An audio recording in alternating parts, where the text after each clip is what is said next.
فیصلہ کرنے کے طریقے، یعنی اسلامی کورٹ ہے، اور ہم نے اس سے پہلے جان لیا ہے کہ اگر اسلامی حکومت ہے تو اس کا کورٹ بھی اسلامی ہی ہوگا۔ ایک جج ہے تو اسلام میں جج کیسے فیصلہ کرے گا، کیا طریقہ ہوگا فیصلہ کرنے کا اسلام میں، تو اس حوالے سے ہم آج جانیں گے۔ سب سے پہلے جج بیٹھا ہوگا اپنی کرسی پر، اور فیصلہ چونکہ دو آدمیوں کے بیچ ہوتا ہے تو ایک ہوگا دعویٰ کرنے والا اور ایک ہوگا وہ جس کے خلاف دعویٰ کیا گیا ہے۔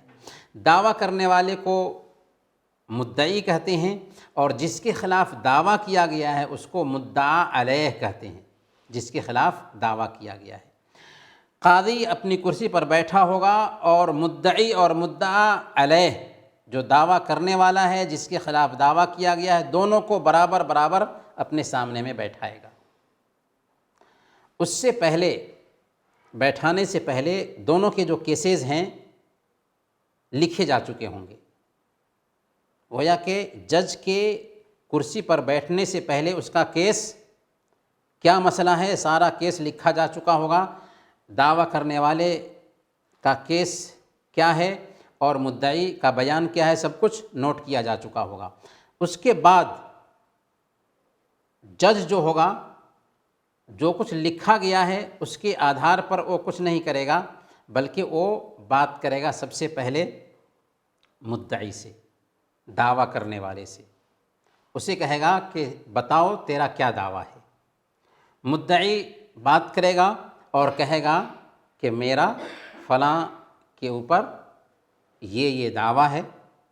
گویا کہ سب سے پہلے مدعی اپنا دعویٰ مدعا علیہ کے خلاف پیش کرے گا، اب وہاں پر مدعا علیہ جس کے خلاف دعویٰ کیا گیا ہے اس کو بولنے کا موقع دیا جائے گا۔ مدعا علیہ سے پوچھا جائے گا کہ بتاؤ یہ جو دعویٰ کرنے والا تمہارے اوپر کسی حق کا دعویٰ کر رہا ہے، کیا تم اس کا اقرار کرتے ہو؟ وہ اگر اقرار کر لیتا ہے کہ ہاں میں اقرار کرتا ہوں کہ فلاں کا میرے اوپر حق ہے، فلاں کے ساتھ میں نے ایسا کیا ہے، تو گویا کہ اس نے اقرار کر لیا، اور اقرار کر لینے کے بعد ہی اب جج جو ہے نا معاملے کو فائنل کر دے گا، جاؤ اتنے دن میں اس کا حق چکا دو۔ اگر حق چکا دیتا ہے تو بات ختم ہو گئی، پھر بعد میں اس کا معاملہ کلیئر کر دیا جائے گا۔ لیکن عام طور پر ایسا ہوتا نہیں ہے، عام طور پر ایسا ہوتا نہیں ہے کہ آپ اگر دعویٰ کرتے ہیں اور مدعا علیہ کو اگر لے جاتے ہیں کورٹ میں جج کے پاس تو وہ اقرار کر لے، ایسا ہوتا نہیں۔ انکار کرتا ہے تبھی تو ہم کیس لے جاتے ہیں نا۔ تو اب کیا کیا جائے گا؟ اب اگر مدعا علیہ یہ کہہ رہا ہے کہ نہیں کوئی حق نہیں ہے اس کا میرے اوپر، تو اب مدعی کی طرف جج دھیان دے گا اور مدعی سے کہے گا کہ تم نے جو دعویٰ کیا اس کی دلیل پیش کرو۔ اور دلیل کیا ہوگی؟ دلیل گواہی ہے۔ گواہوں کی تعداد کیا ہوگی وہ بعد میں ہم جانیں گے۔ جج کہے گا مدعی سے کہ تم دلیل پیش کرو، یعنی گواہ پیش کرو۔ اب مدعی کو چاہیے کہ دعویٰ کے ساتھ گواہ بھی لے کر کے آئے۔ اگر اس کے پاس گواہ نہیں ہے تو اس کا کیس خود بخود ختم ہو جائے گا، اور پھر مدعا علیہ جس کے خلاف دعویٰ کیا گیا ہے اس سے کہے گا جج تم قسم کھاؤ کہ تیرے اوپر اس کا کوئی حق نہیں ہے۔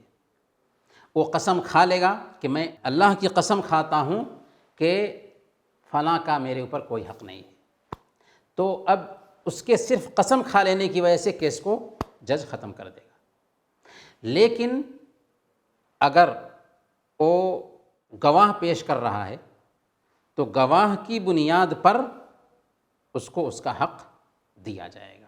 کیوں؟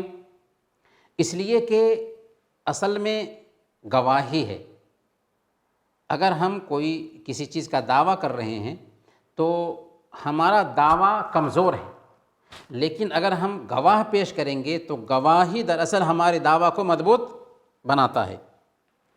اللہ کے نبی صلی اللہ علیہ وسلم بیان فرماتے ہیں، صحیح بخاری اور صحیح مسلم میں یہ حدیث آئی ہے، لو یعطی الناس بدعواہم لادعى رجال اموال قوم ودماءهم، کہ اگر لوگوں کو ان کے دعویٰ کی بنیاد پر حق دیا جاتا تو ہر انسان کسی کے اوپر خون کا دعویٰ کر دیتا، کسی کے اوپر اپنے مال کا دعویٰ کر دیتا۔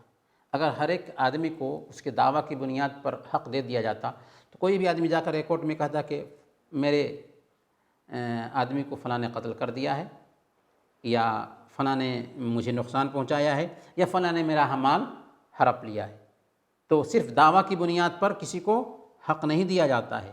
وَلَكِنَّ الْبَيِّنَ عَلَى الْمُدَّعِي وَالْيَمِينُ عَلَى مَنْ أَنْكَرَ، لیکن قاعدہ یہ ہے کہ دعویٰ کرنے والے کو دلیل پیش کرنا ہے، یعنی گواہ پیش کرنا ہے، اور اگر گواہ پیش نہیں کر پاتا ہے دعویٰ کرنے والا تو انکار کرنے والے کو یعنی مدعا علیہ کو، جس کے خلاف دعویٰ کیا گیا ہے، اس کو قسم کھانا ہے۔ اگر وہ قسم کھا لیتا ہے بات ختم ہو گئی، کیس ختم۔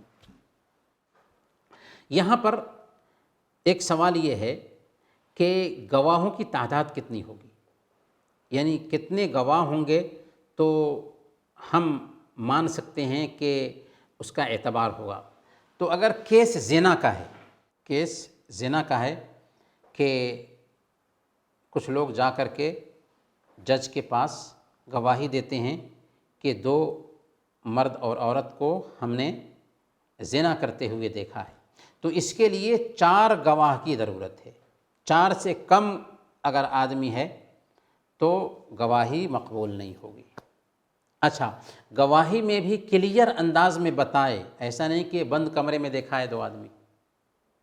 اگر ایک آدمی بھی ان میں سے کہتا ہے کہ نہیں میں نے ان دونوں کو زنا کرتے ہوئے نہیں دیکھا ہے لیکن بند کمرے میں دیکھا ہے، یا بستر پہ لیٹے ہوئے تھے، زنا کرتے ہوئے نہیں دیکھا، صرف بستر پر دیکھا ہے ہم نے، تو ان سب کو 80 کوڑے مارے جائیں گے، کیونکہ کلیئر انداز میں زنا کا ثبوت نہیں ہوا۔ کلیئر انداز میں وہ اگر بتاتے ہیں کہ زنا کرتے ہوئے دیکھا ہے ہم نے، تب واقعی 4 گواہ پورے ہوں گے۔ اور ایسی سختی اس لیے رکھی گئی ہے کہ ایک انسان کی جان کا معاملہ ہے وہاں پر، یہ کوئی کھیل اور تماشا نہیں ہے۔ ہو سکتا ہے کہ کچھ لوگ آپس میں اتفاق کر لیں اور جا کر کسی کے خلاف گواہی دے دے، تو اسی لیے جان کا مسئلہ ہے۔ اور گواہ کو بھی جج جو ہوتا ہے نا، ایسے اس سے گواہی نہیں لیتا، 4 آدمی کو بیٹھا کر کے گواہی لے، نہیں، بلکہ ایک ایک آدمی کو بلا کر کے اس سے پوچھتا ہے کہ تم نے کہاں پہ دیکھا، کس جگہ پر دیکھا۔ اگر کوئی کہے کہ میں نے فلاں جگہ پر دیکھا ہے اور کوئی کہے کہ میں نے فلاں جگہ پر دیکھا ہے، یعنی دونوں گواہ میں ورودھ آبھاس ہو گیا نا، ایک کہہ رہا ہے کہ فلاں جگہ پر دیکھا ہے، ایک کہہ رہا ہے کہ فلاں جگہ پر دیکھا ہے، گویا کہ جھوٹ ہے، کیس ختم ہو جائے گا، اور پھر ایسے لوگوں کو ان کو سزا بھی ملے گی۔ تو اس ناحیہ سے جو جج ہوتا ہے نا، بہت ہی حکمت سے کام لیتا ہے، گویا کہ زنا کی سزا میں 4 گواہ کی ضرورت ہوگی۔ اس کے علاوہ جو معاملات ہوتے ہیں نا، اس میں 2 گواہ کافی ہے، 2 گواہ کافی ہے۔ اور اگر معاملات عورتوں سے متعلق ہیں، عورتوں کی کوئی بیماری ہے، عورتوں سے متعلق کوئی مسئلہ ہے، تو اس میں ایک عورت کی ہی گواہی کافی ہے۔ جیسے اگر ایک عورت کہتی ہے جج کو جا کر کے، جبکہ 2 مرد اور عورت آپس میں آئے تھے شادی کرنے کے لیے، کہے کہ ان دونوں کو میں نے دودھ پلایا، تو کیا دودھ شریک بھائی بہن کی آپس میں شادی ہو سکتی ہے؟ ہو سکتی ہے؟ نہیں ہو سکتی، شادی نہیں ہو سکتی۔